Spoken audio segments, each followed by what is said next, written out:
సంపూర్ణ రుణమాఫీ జరిగిందని సీఎం రేవంత్ రెడ్డి కాంగ్రెస్ నాయకులు చేస్తున్న ప్రచారంపై బీఆర్ఎస్ వర్కింగ్ ప్రెసిడెంట్ కేటీఆర్ ప్రశ్నించారు.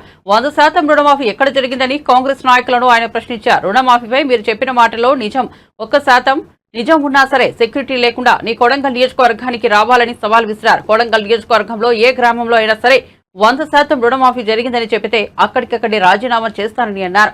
రాజకీయాలు వదిలేసి ఇంట్లోనే కూర్చుంటానని స్పష్టం చేశారు. నిజంగానే నువ్వు చెప్పిన మాటల్లో ఒక్క 1% నిజం ఉన్నా నీ నియోజకవర్గానికే పోదాం రా. సెక్యూరిటీ లేకుండా భద్రత లేకుండా రా. మీడియాని తీసుకొని పోదాం. మీడియాని తీసుకొని మంచిగా లైవ్ టెలికాస్ట్ కిట్లను తీసుకొని పోదాం. నీ కాన్స్టిట్యున్సీకి పోదాం. ఊరు కూడా నీ ఇష్టం, మండలి నీ ఇష్టం, ఊరు నీ ఇష్టం. రైతు వేదికలు కట్టిండు కేసీఆర్, మంచిగా రైతులను కూర్చోబెట్టు.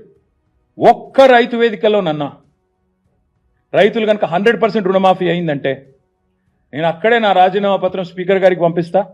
రాజకీయం వదిలేసి శాశ్వతంగా ఇంట్లో కూర్చుంటా. ఒక్క ఊర్లో, ఏదన్నా ఒక్క ఊర్లో చెప్పిస్తావా? నువ్వు చెప్పిన దానిలో వాస్తవం ఉందా? నువ్వు చెప్పిన లెక్క ప్రకారం రైతులు రుణమాఫీ జరిగిన విషయం వాస్తవమే అయితే కొడంగల్లో ఏ ఊరో నువ్వే డిసైడ్ చేయి, పోదాం.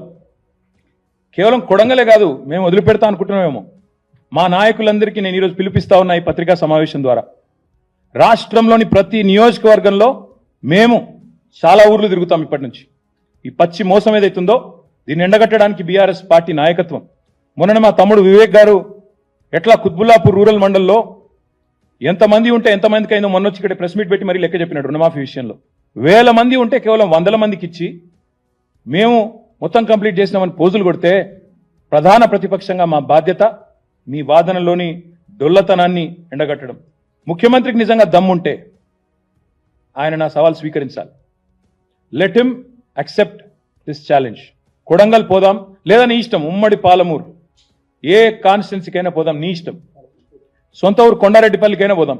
ఆ ఊళ్ళో అయినా 100% రుణమాఫీ అయిందా నువ్వు రుజువు చేయి. అక్కడ ఉన్న రైతులందరినీ కూర్చోబెడదాం. మీడియా, సెక్యూరిటీ వద్దు, ఆఫీసర్లు, చీఫ్ సెక్రటరీలు, భయపెట్టేటోళ్ళు, బ్యాంకర్లు ఎవరొద్దు. మీడియా నువ్వురా, నేను వస్తా మా పార్టీ నుంచి రైతులతో చెప్పిస్తే అక్కడనే మీడియాకి నా రాజీనామా ఇచ్చి రాజకీయ సన్యాసం. మళ్ళీ మీరు నా ఇంటర్వ్యూ కూడా మళ్ళీ ఇవ్వాల్సిన అవసరం ఉండదు, మీకు కూడా బాధ ఉండదు.